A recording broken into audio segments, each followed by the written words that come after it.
Hello everyone, welcome back to my reaction to Seraphoftheend the anime, episodes 7 to 9. I think our main character is actually going to kill some vampires in this one. Woohoo! Reminder up front to please hit the like button if you enjoy my content and subscribe so you're notified every time I post. As before, the Owarinoseraph disclaimer applies to this video. I have not read Catastrophe at 16 or Resurrection at 19, so everything in this video will be based purely off of the Vampire Rain materials, both the anime and the manga.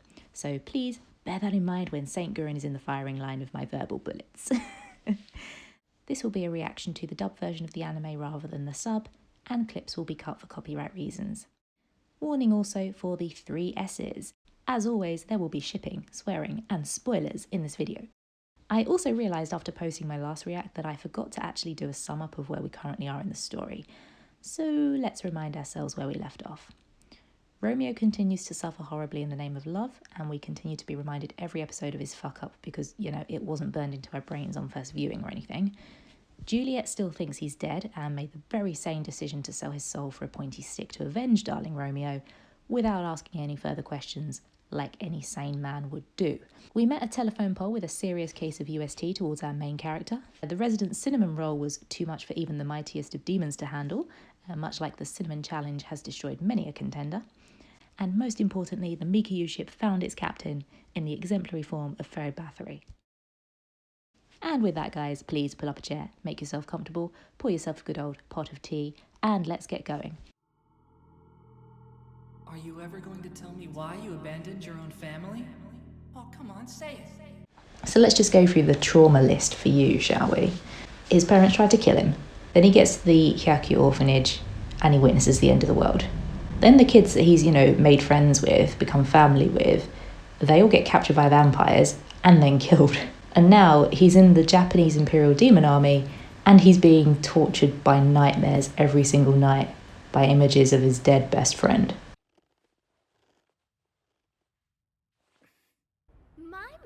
Take a look at you. That uniform looks awfully good on you. Oh, thanks.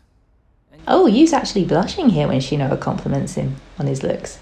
And you won't compliment her back because he's embarrassed. Oh, that's sweet. I actually don't mind Yunoa as a ship. I do prefer Mika by a long shot, but Shinoa and you, yeah, in the early days, and we'll get more into this, in the early days, I could get on board with them. Like I say, I like Shinoa's kind of dry sense of humour and such. And I like her as a contrast to you. And yeah, these interactions are quite sweet. So yeah, I don't mind the Yunoa ship. Please don't come for me, guys. My sister Mahiru was taller, and she had the kind of rack that made all the boys lust after her. Huh, I didn't know you have a sister. No, I had a sister.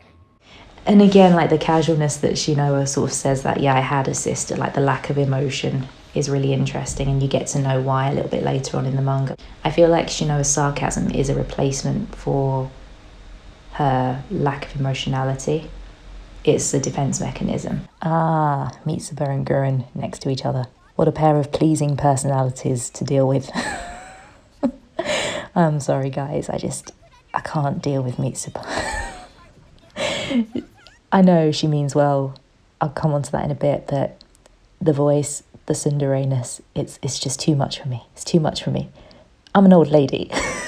I get too tired watching someone with that much energy like shout at people all the time. Shinoa doing the cute anime girl run. I can imagine her with like a piece of toast in her mouth being late for school. Everybody has redeeming qualities though, and in Mitsuba's case, she has a great big fucking axe on her side. I love her weapon. It's one of my top favourites. That girl is a pain in the ass, for real. Oh, wow. If you're calling someone a pain in the ass, they must be pretty bad. Yoichi is quietly savage. I love Yoichi. You think you're tough just because you killed a couple of 4 horsemen of John's right outside the spell-protected wall? Anybody could do that, loser. Ah, okay. So when we saw Mika earlier killing the 4 horsemen of John, like deep in the city, that actually establishes that Mika is stronger than you, which makes sense because Mika is like a partial vampire at this point, so he would be stronger. Interesting. We can't afford to have any weaklings in our squad, you hear me? One little slip and we're all dead, so stay Mitsuba alert. to me is a really frustrating character. I'll admit up front that I'm not the biggest fan of the tsundere archetype because I don't like characters that are not truthful in their approaches with other people. So I think that's part of why I'm not a fan of Gurren, because, you know, he lies so much. I understand that not all of that is his fault because he's kind of forced to lie. And then you've got Mitsuba, and I think the tsundere thing is also, you know, you're basically lying to the object of your affections because you're not comfortable in expressing your actual true feelings, and that just annoys me a little bit. So I'm not the biggest fan of the tsundere thing, but Mitsuba, to her credit, does have deeper stuff going on, like her conflict with you, and the kind of reason for the tsundere-ness is because of his attitude towards battle and, you know, going off on his own and doing his own thing, and, you know, that is completely against her own code of conduct because of what happened to her in her past. So you've actually got a bit of depth there, which is quite good. That being said, I feel like lately, especially in the manga, her character has been completely wasted. We barely hear from her at all. I can't think of the last time when we heard a good line out of Mitsuba. We haven't even seen her demon, for God's sake. We've seen everyone else's demon forms apart from Mitsuba's. I also really liked her potential with Shinoa. Like, her dynamic with Shinoa is cool. It's nice to have another girl in the team in terms of aesthetics. It's just a nice balance. And she has that kind of rivalry thing going on with Shinoa. I'm annoyed that they took it kind of more down the love rivalry route for you rather than the family rivalry between the Sangus and the Hiragis, because, you know, the Sangu house is subservient to the Hiragis. That would have been, in my opinion, a much cooler way to take the rivalry dynamic between them, like the leadership struggle between them. That would have been my preference for them as character arcs, but, you know, I'm not the writer. So yeah, looking back with Mitsuba, I feel like she didn't really need to be here. I don't feel like in the long term she's added anything to the story. Sorry for Mitsuba fans, this is just my honest opinion. I don't feel like she's added anything. She doesn't really have any plot relevance like Shinoa does. You've got Kimizuki kind of already fulfilling the tsundere role to, like, you know, balance out Yu's insanity. Like, you know, Kimizuki is the kind of voice of reason who's like, oh, shut up, like, use your fucking brain. And I feel like looking back, it might have just been a marketing ploy. You know, tsunderes sell well because it's a shonen manga. Although I must say I'm interested because I thought that Seraph's fan base was now mostly female, especially nowadays. Although Reddit polls that I've seen suggest otherwise, they suggest a more even split. So I'm curious to know. I might have to check my own demographics, my own watchers, and see what you guys mostly are, if you're girls or boys. I'm mindful that in my videos I do the Mika U shipping quite a lot, so not sure how that lands with my male audience. If you enjoy it though, more power to you, more power to you. And in fairness, I ship fucking everything, like, as long as it's legal. I'm not into, you know, the fucking Ferid Mika stuff or the cruel Mika stuff. Like, that's just creepy as hell. But if two characters are cute and they have a healthy-ish dynamic, I mean, no couple is perfect, but if they have a healthy-ish dynamic and they look cute together, chances are I will ship them. So I'm hoping that comes through in the reactions. Another thing that I wish they'd explained in these series is how they suddenly know how to use these weapons without any training. I think it's kind of implied that the demons give them the ability to use the weapons just instinctively, but I wish that had just been stated, you know. I have a soft spot for archers in any kind of medium. If you've got an archer in the squad, the archer is my guy. So Yuichi is my guy here. Run from the butcher livestock. Use crazy eyes. Yes, he's about to go psycho. We need to leave before their backup gets here. Okay, fine. One other thing that I despise in any medium is when a girl slaps a man, unless she's doing it in self-defense. You're slapping the guy because you know he can't punch you or hit you back. That's the only reason why you're doing it, and it's wrong. Don't worry, you're in good hands now. The hypocrisy. The hypocrisy hurts. The Japanese Imperial Demon Army is going to keep you safe. You were about to let her die. You were about to let the girl die, and now you're taking credit. Oh, I'm so angry. At first, they were like two rams butting heads, but it wasn't long before they started to fall in love. With him? No way! Again, Shinoa knows what's up. You idiot. I do feel bad for her. She did what, you know, the natural instinct of any person would be, is to save someone else if they can. I'd like to say that this scene is proof that Shinoa is like bi or something, but let's be honest, it's probably just the writer fantasizing. Oh, I promise you lads, whatever anime has taught you, this is not what goes on between women in our shower rooms. It's far less exciting than this, much to our disappointment. And if you're ever struggling to understand why women like yaoi, just remember that we get shown this stuff all the fucking time. So the yaoi's our bit of enjoyment in revenge, FYI. Goodness, I feel so refreshed. Yeah, I bet you do, perv. Oh, we got a bit of fan service there, implying that Yu's attracted to them, or at least to Mitsuba, because, you know, she was at the front and kind of hard to miss, if you catch my drift. I don't think that Yu is gay, by the way. I think a lot of people in the fandom are like, oh yeah, Yu's definitely gay because of all his stuff with Mika, and, you know, that's a whole other thing, but I don't think so. I think he just loves Mika, is my honest opinion with that. You know, if Mika was a girl, you would be in love with her. So yeah, I don't think it's really about the gender with Yu. Attraction wise, I don't think it's like cut and dry that he's gay or he's straight or whatever. Bear in mind that Yu's only like, what, 16? Like, he's very young, actually. So shouldn't just throw those labels around. Livestock, you'll pay for this. How does it feel to be killed by your food, you bastard? Burn in hell. Yu's first kill, good boy. On your own! I followed your rules. Good boy, Yu, put her in her place. You're almost as good as I am, chump. Almost. Let's test that, just you and me, one-on-one. You couldn't handle it. Again with the weird blush, like Mitsuba's being choked. I mean, I know red face being choked, but I don't know, just weird to have a blush in that kind of situation. But I would call it honorable. I just want to say that people do not give Yu enough credit for his looks in general in the fandom. I mean, I know in the manga he's like going bald at the moment, which is an ongoing joke. But seriously, like this design with like the bright green eyes against the black hair, like, yes please. If I was 10 years younger and my name was Michaela, I would. We never got to see the battle. I'm annoyed about that.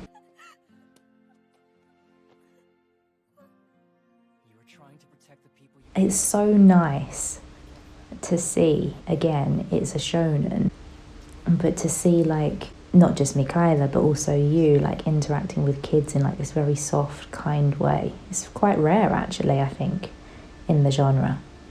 But you see it kind of repeatedly with Yu and Mika, that they both have like this affinity for kids. It's lovely. The only time I've ridden in a car was when I was a little kid. I almost forgot about them. There weren't any in the vampire city. Plus, This is such a good scene. It just shows them like being normal kind of teenagers for once. I love how Yu's geeking out over Kamizuki's skills. You mean you can hotwire and drive a car? Oh my god, the blush. The eager-eyed bunny blush. And now Kamizuki's blushing.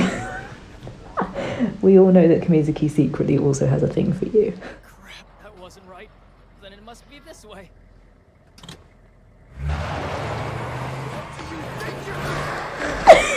I'm gonna kill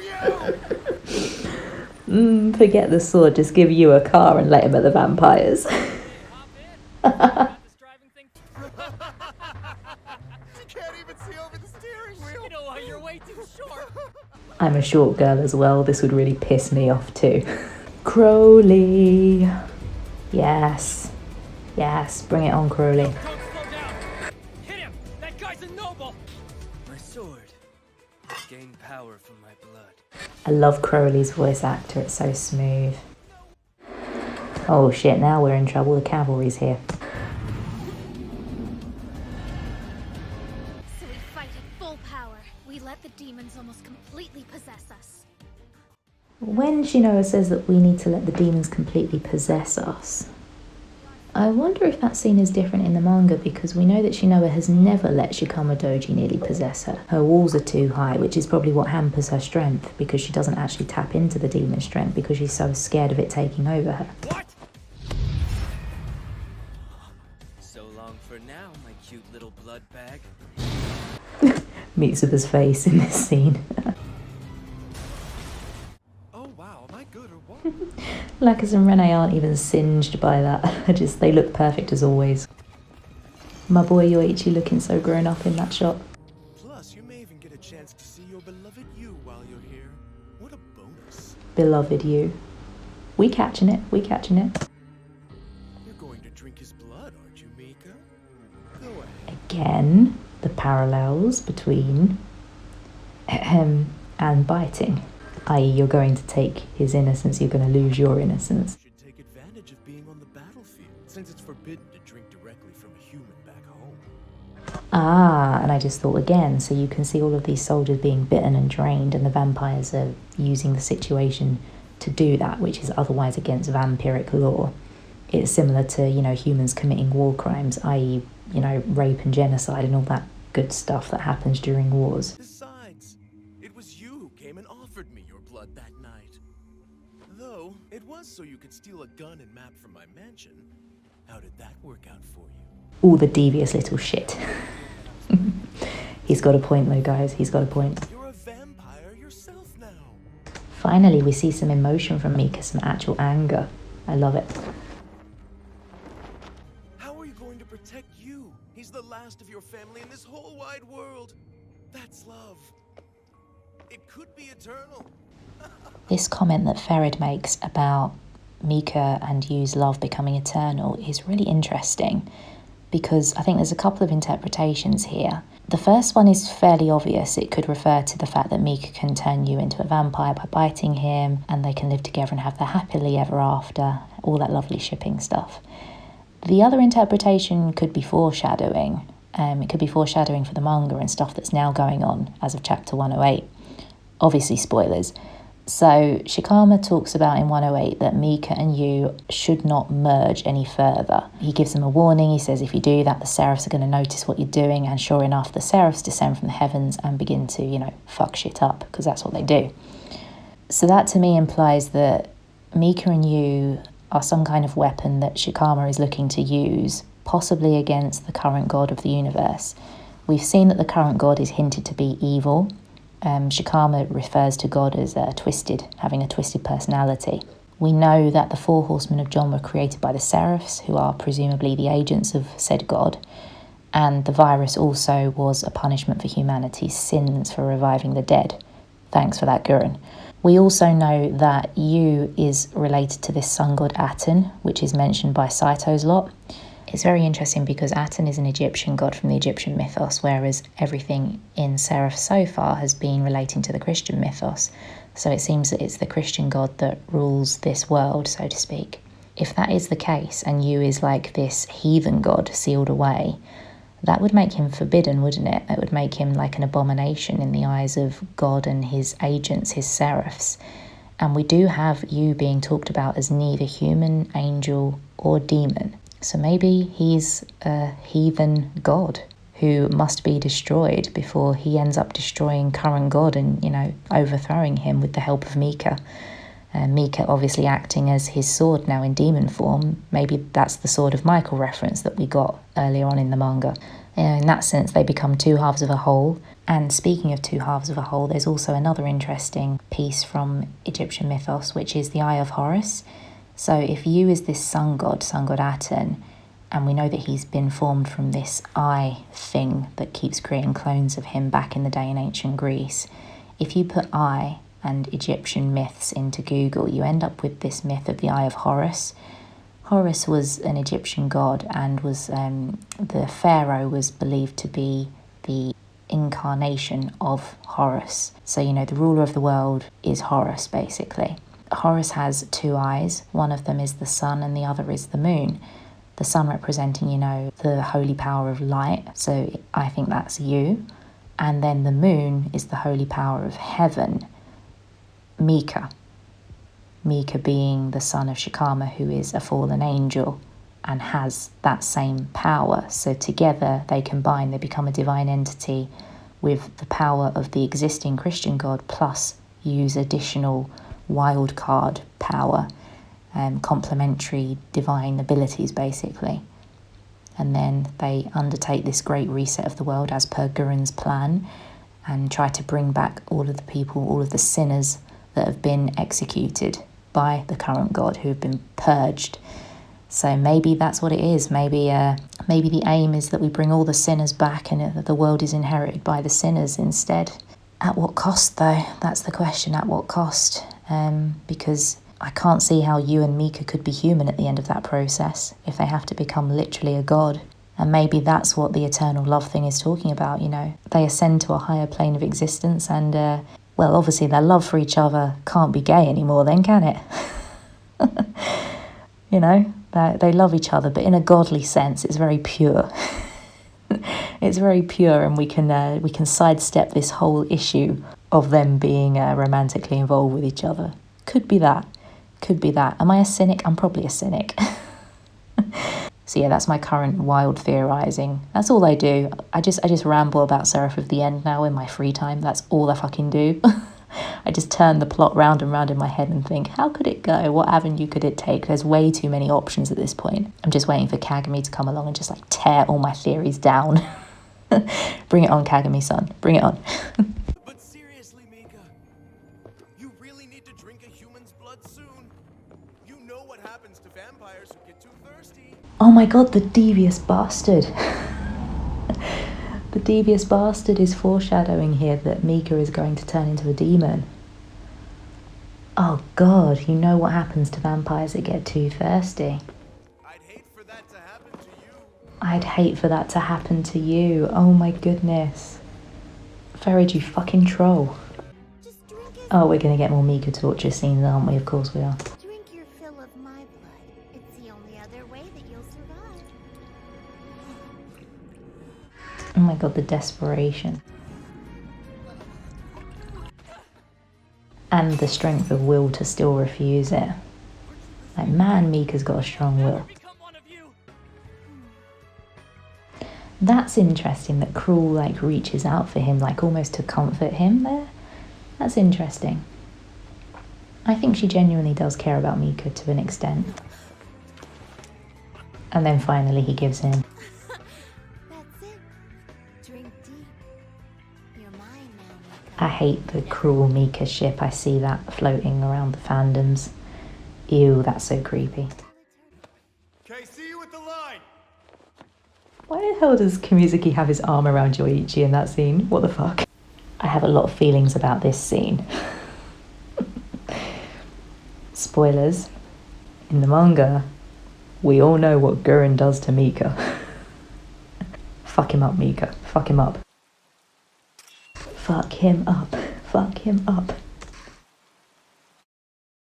Okay, so that was my reaction to Seraph of the End, episode 7 to 9. Next installment, we all know what's coming, people. It's reunion time, baby. Episode 11. Mika and Yu's swords are finally gonna cross. Oh yeah. Hope you enjoyed this video. If you did, please give me a like, comment and subscribe. You can also connect with me on other platforms. I will put the links in the description below. And if you feel so inclined, you can also show me a bit of love on Patreon as well. Thank you again, guys, for watching. I will see you in the next one. You take care of yourselves. I'm out.